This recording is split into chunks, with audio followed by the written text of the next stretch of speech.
This is Deborah Atkinson, and you're listening to Flipping 50, where I address your top questions and things you struggle with most so you can have more energy and less decision fatigue about what to eat, how to move, and you can change your thoughts to flip 50 with the life and the energy you love in this second half. My guest today, you are going to love. I have with me the author of the National Bestseller, The Healing Power of Essential Oils. Dr. Eric Zielinskihas has pioneered natural living and biblical health education since 2003. Knowing what it's like to be sick from a young age and having recovered from several chronic diseases in his early 20s, he's been on a mission to share the evidence-based approach to natural living that empowered him to regain control of his health with the world. Trained as an aromatherapist, public health researcher, and chiropractor, Dr. Z is an accomplished researcher with several publications and conference proceedings. Dr. Z, thanks so much for being here. Well, Deborah, thank you. I'm so excited to be talking about all kinds of good stuff today. Well, and I'm super excited about your new book. So, of course, we're going to unpack that. And I will speak for all my listeners who cannot speak for themselves, but we are lovers of essential oils and all things that we can do with them. So we are an open book here waiting to write a new page with you. So here we go. In your new book, The Essential Oils Diet, you say people are asking the wrong questions when it comes to weight loss. So for everybody here at the Flipping 50 tribe, we want to know, what are the right questions?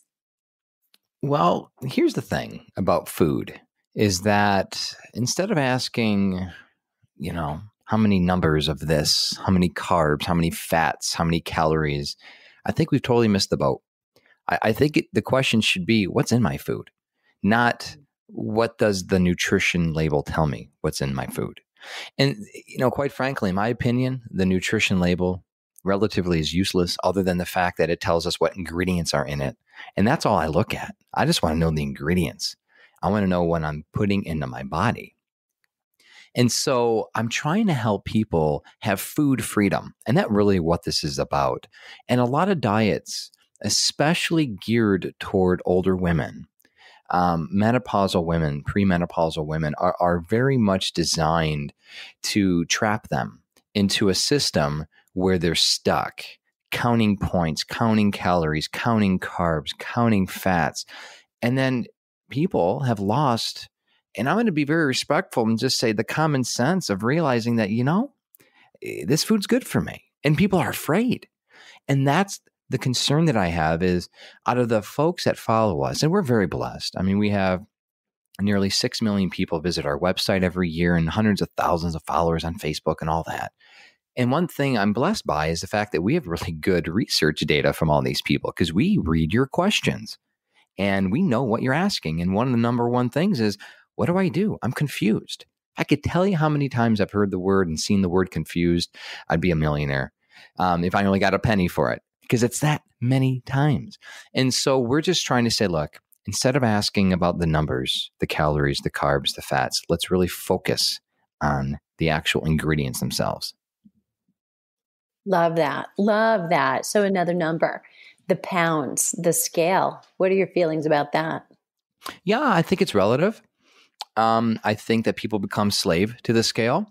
And in our home, we don't even have a working scale. We focus more on how we feel, how we look, and how our clothes fit, quite frankly. Mm-hmm. And so that's something that I think people need to recognize, especially if you live in areas where there are seasons.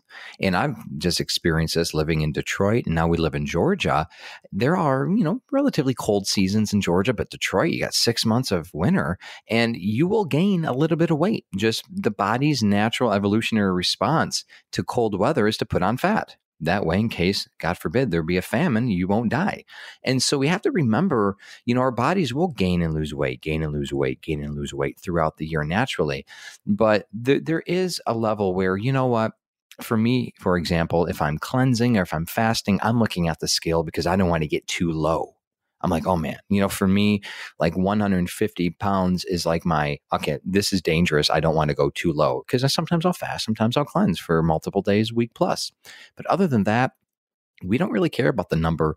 But to be real, and we understand that people do care about that, we want to help them navigate that too. And so what we've designed in our book is a 60-day challenge that we're like, look, just give us 2 months. Don't look at the scale for 2 months. And that's hard for people, especially for people that look multiple times a day. And that's the other thing about the scale is, here's the other thing, and this is really practical. And for those people who go on this scale, do yourself a favor and set yourself up for success, because you will weigh differently throughout the day. And so if you weigh yourself, take the time to put down the time and say, look, I'm weighing myself. It has to be the same time every time you weigh it or weigh yourself. So if it's 9 a.m. in the morning, that's the only time you weigh yourself. Don't weigh yourself at 9 a.m. and 9 p.m. other days, because you will find there are fluctuations. And sometimes it could be pounds, like 3, 4, 5 pounds worth of fluctuation, depending on your day, how much water you drank. Did you exercise? Did you not? So you have to, there's some practical tips as well. Great tip. All right. Great tip. So I want to circle to this one because, Eric, this is my 35th year of being in fitness and health. And I've been saying the same thing when we talk about statistics for 35 years. So in your opinion, why are Americans so overweight? And maybe I can say still so overweight. I believe, and this is without question, it's toxic overload. Mm-hmm. Our bodies have been overburdened with toxicity. And you could see it when you look at epidemiological data for the last 100 years. When you compare when the average weight of Americans started skyrocketing, and there were peaks in like the mid 50s, and then more so in the mid 80s, and then recently, a lot of these time frames were the same exact time frame that we were introduced to different chemicals. Like triclosan, registered pesticide since 1969. That was in your, a precursor that was in your Dial soap back in the mid 50s. And that's when we also see a big spike in autoimmune behavior. You also see a big spike when triclosan became a big deal in the mid 80s, autoimmunity, weight issues.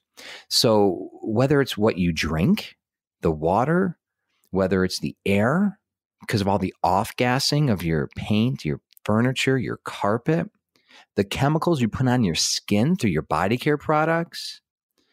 And this isn't even to include the sheer number of vaccinations that children get versus my generation and our parents' generation. We're just being inundated by chemicals, the advent of genetically modified food, the advent of all the pesticides. And so the more chemicals our body's introduced to, and this is something I try to cover and make it really clear. Like I try my best to take these really complicated concepts that we see in the research and distill them down to something that, you don't need to be a doctor to understand this stuff. And the bottom line is this: your metabolism will be burdened by toxins. And if your metabolism is burdened by toxins, instead of burning fat, instead of reaching your ideal weight, instead of fighting off bacteria, fungi, or viruses, it's just basically keeping you alive because of the inflammatory response that happens when you introduce the hundreds and hundreds of chemicals that most women introduce to their body through their makeup, their body care, their hairspray, the foods they eat, and all fill in the blank. So once you find, and let me say this, once you help somebody detox their life, and it's a transition, weight just falls away. Weight just goes away. It's almost miraculous. And you wonder why? Well, because your body's working how it was designed by God to work.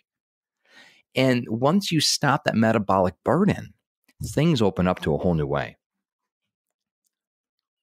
This is amazing. So I love that. Such a great point. Okay, so let's circle back around to essential oils. How can they actually help people get past the bad habits and the traps that they know are preventing them from living their best lives?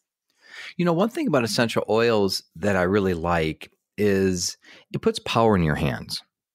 So instead of being at the mercy of your doctor, being at the mercy of your genetic makeup, being at the mercy even of your mood or what happened to you today, you have something that you could do. And I mean, very similar to an over-the-counter drug. I mean, if you have a tummy ache, you can go get Pepto-Bismol and hopefully you feel good. Or hopefully, and hopefully there are no side effects. Same thing with a pain med or whatever it might be. So you have something at your disposal, but the benefit when you're using plant-based medicine like essential oils are there virtually no side effects if you use them correctly. And that's worth repeating because there is no drug on the planet that comes free of side effects. There is no surgery on the planet free of side effects. But if you use essential oils the right way, and you have to learn though. I mean, quite frankly, you have to learn some basics. You just don't want to put 15 drops of frankincense in your mouth and call it a day. They're super concentrated plant-based compounds that take extreme amounts of plant matter to distill down just an itty bitty bottle. And so if you use them the right way, your body your body will completely metabolize the plant-based chemicals, just like your body will metabolize all the fruits and the vegetables and the good healthy foods you eat from nature. We don't see that with pharmaceuticals. We don't see that with synthetic essential oils or synthetically made supplements. The body doesn't know what to do with these chemicals. So that's where I really like essential oils. And so whether it's bad habits, like, overworking yourself and not getting enough sleep, essential oils can help kind of, calm down the system, get you in a good mood to get, to have good, healthy sleep. If it's hunger cravings that you struggle with, black pepper essential oils, cinnamon bark, and peppermint can actually help curb unhealthy cravings, can help reduce that desire for sugar. It actually stops and satisfies the addiction cascade that a lot of folks are subject to because sugar, we do know, is more addictive than cocaine. And so essential oils, again, whatever it might be, boosting mood, balancing blood sugar, all the things, it really puts a lot of power back in your hands. I love that. Let's take back our power for sure. But I also love this one quote that I pulled in your book. You say, slow metabolism is not a scapegoat. Okay, so let's unpack that. What do you mean? Yeah, so, we got to remember what metabolism is again. I mean, metabolism is the sum processes or the amount of energy it takes for the sum processes to keep you alive. I mean, we're talking cellular activity, like your mitochondrial function, your ribosomal function, stuff that we haven't thought about since we took basic biology in high school. So to say that someone has a fast metabolism doesn't make sense scientifically. It's actually a misnomer. Your metabolism isn't fast or slow. It's either the energy that you're supposed to be using to live and to have a good balanced weight and to fight off disease. It's either overcome by toxins, sickness, or disease, or it's robust. So again, it's not a matter of speed. It's not a matter of slowness or fastness. So a lot of folks are saying, I have a slow metabolism. No. What really you're saying is my metabolism has been burdened because of XYZ. And going back to your original our original question was, well, why are people so overweight? Is because we're essentially so toxic because of the chemicals that we've been introduced to that has caused a burden on our metabolism. So the solution, if you think of it, you're not now a slave or you're not now a victim of your metabolism because that's what's happened. Oh, I have a slow metabolism. I have a fast metabolism. No, it doesn't work like that. What means is like you have to put your body in a situation where your metabolism can do what it was designed by God to do.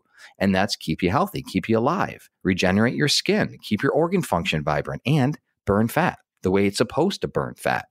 And if you think of it that way, it opens up a whole new world for you because now your body does what it's supposed to as long as you do what you're supposed to. And that means minimizing toxins day by day by day. Fantastic. Okay, so this is about to be the question of the day. And I'm a little concerned for those listeners who might be driving or lifting weights. So keep doing what you're doing. I've got this in the show notes, but here we go. Are there essential oils that can support a healthy metabolism? And of course, my secondary follow-up is, what are they? We want to know. Oh, yeah. That's a great question because what essential oils can do is help soothe and calm inflammation at the cellular level. And that's where we see a lot of the burden on the metabolism. And this can be multi-pronged because what causes inflammation in the body? Well, eating the wrong foods, thinking the wrong thoughts, putting the wrong things on your skin, anything that causes that fight or flight, like we're in danger reaction. We got to remember, well, what is inflammation? Inflammation is a natural process that God gave our bodies to heal. So inflammation isn't bad. Unchecked inflammation is dangerous.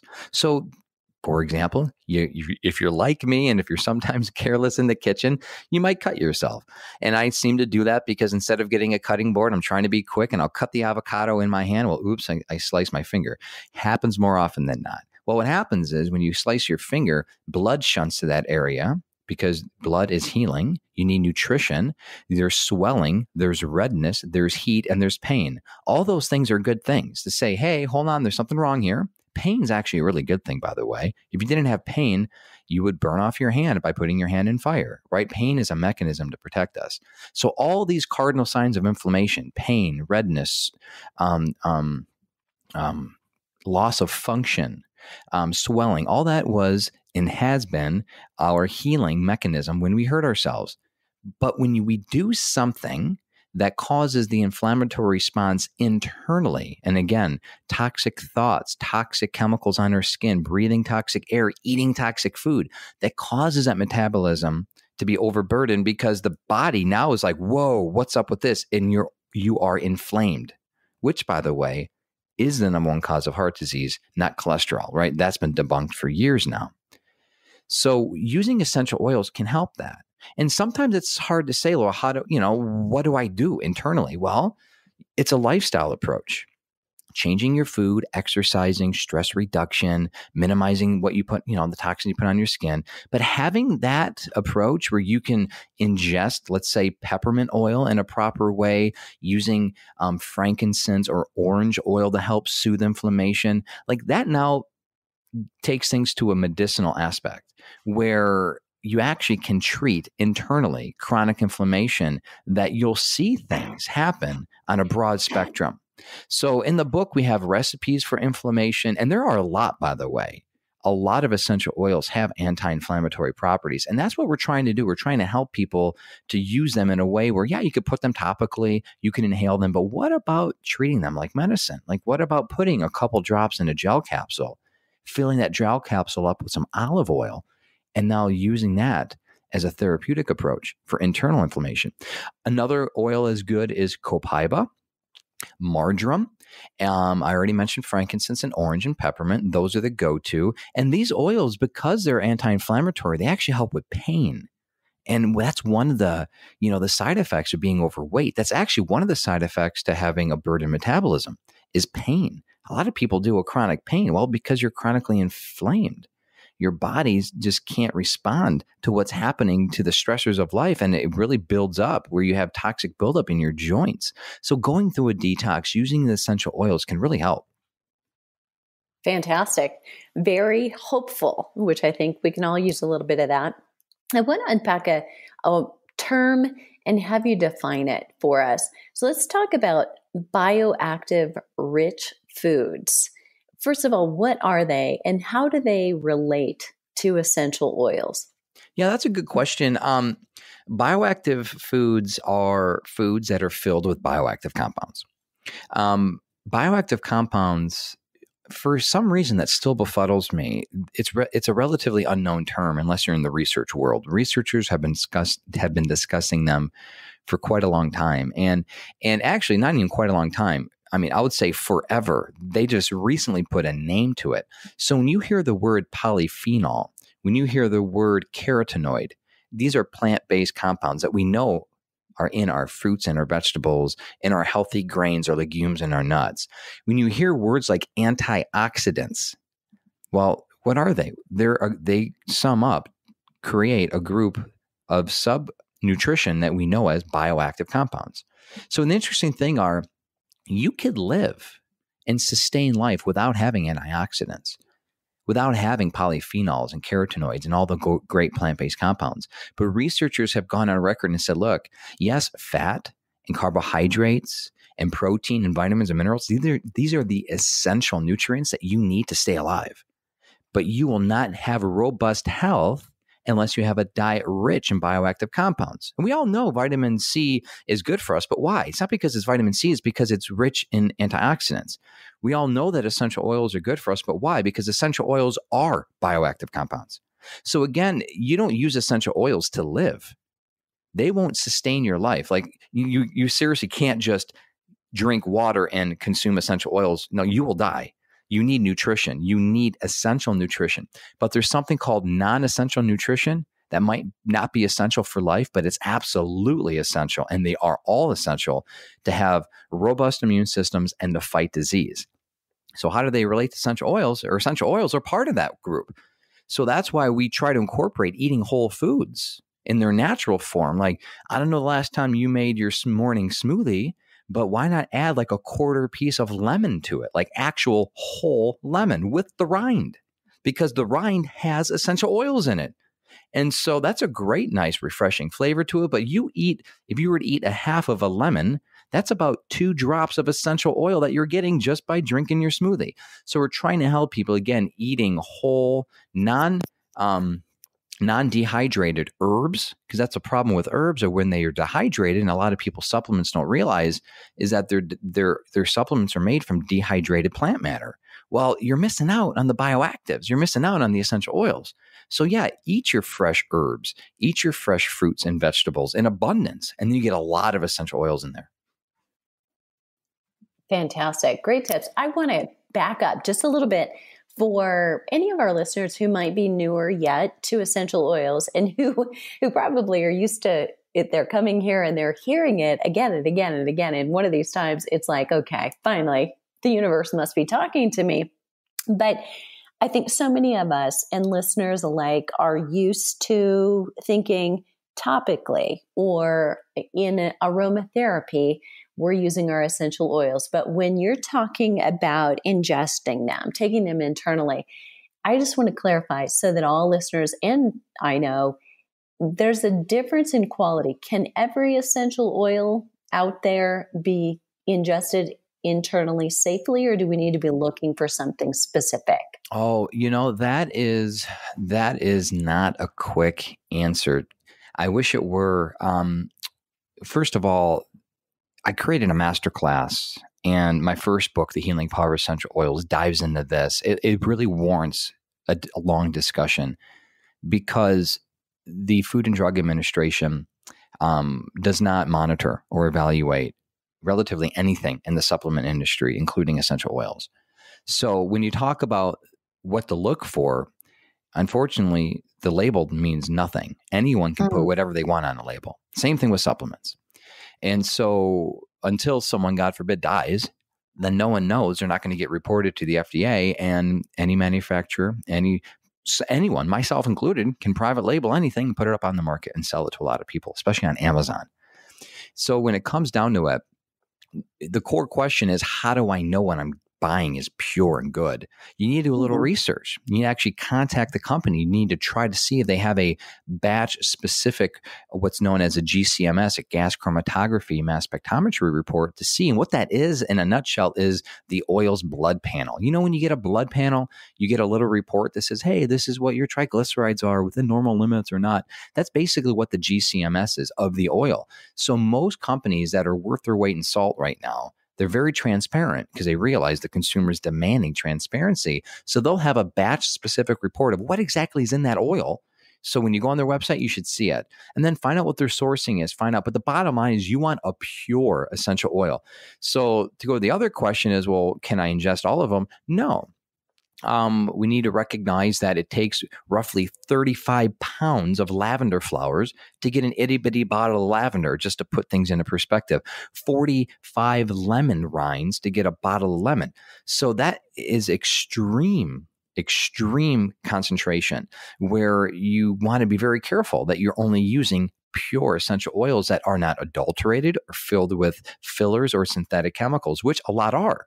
Because, for example, cassia is a very sweet smelling version of cinnamon, but it's super cheap. And if you want to buy cinnamon bark, which is a little pricey, manufacturers are essentially cutting the cinnamon with cassia to make it smell sweeter and save a lot of money. And you don't know what you're getting. And that's kind of where we're at. So you have to find a pure oil. You got to go vet the company that you're going to use. And once you then find a good pure oil, the list of oils that are good for internal use and not are relatively simple. That if you consider, the mints, the peppermint, the spearmint, you can consume the herb. You should be good with consuming the basil and the marjoram. Citrus oils, by and large, are good to consume. There are some that we need to be careful of that have been known to be toxic in high levels, but it's all about dosage.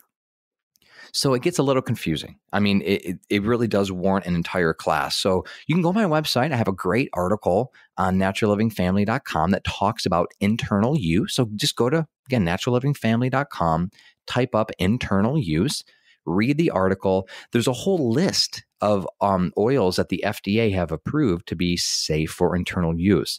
So start there. And that's a good starting point for most people. And then if you want to use oils for true therapeutic medicinal purposes, you really need to do more research. Get my first book. Possibly if you really am trying to treat a legitimate disease like autoimmunity or cancer, legitimate meaning not a runny nose, you just got the cold. I'm talking people are using oils to prevent and treat disease. You want to work with a professional because there's a lot of known drug interactions you need to be careful of. And, again, we're trying to save lives here. We're not trying to be reckless.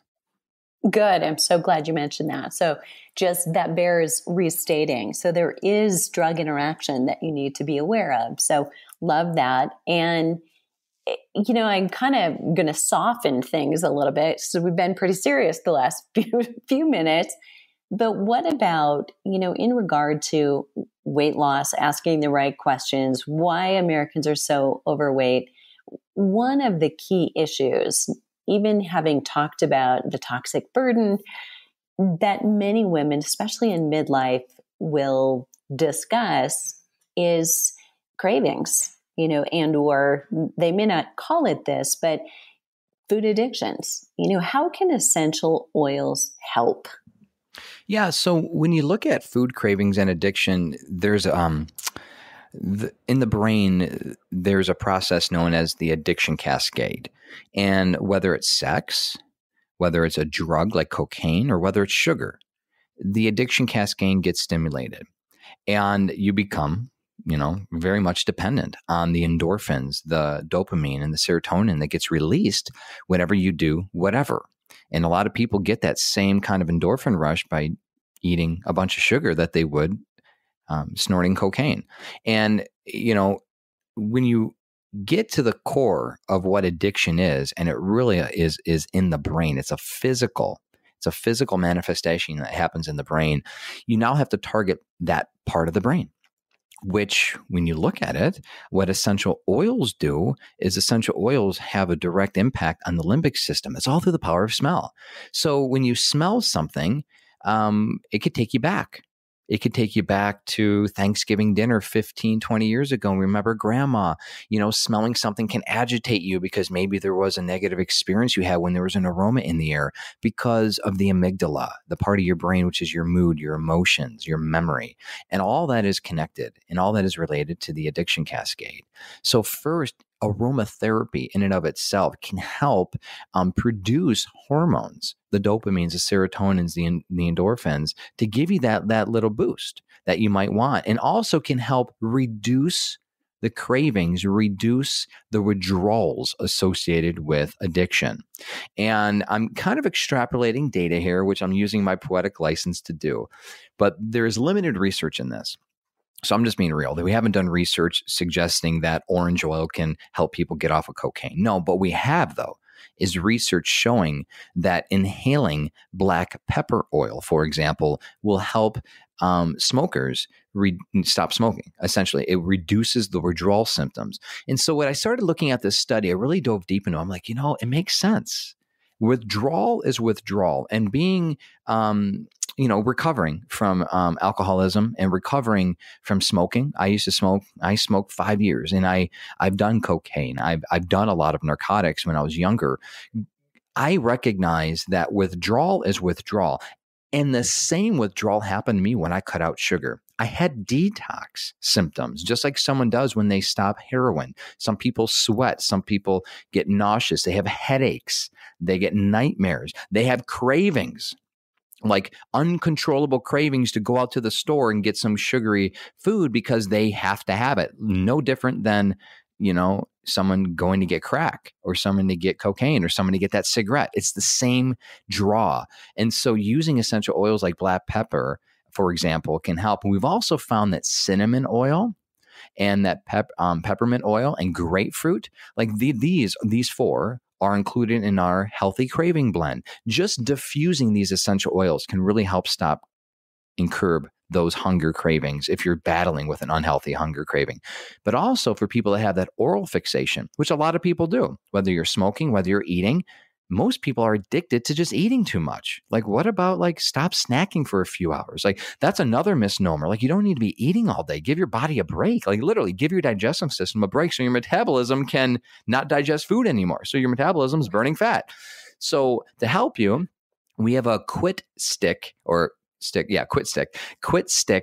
recipe where it's just those oils, black pepper, grapefruit, peppermint, and cinnamon bark, and you soak wooden toothpicks in a little bit, like a shot glass half filled with olive oil with a few drops of each of those oils. And you let the toothpick soak up the olive oil and essential oils, and you put that in your mouth. You suck on that when you're craving for something. We've helped people quit smoking by doing this. Same thing if you want to quit sugar, if you want to quit whatever, it can help. And also satisfies that oral fixation where you have something in your mouth. You could chew on it, your tongue can touch it. Again, I totally understand oral fixation because I was a smoker.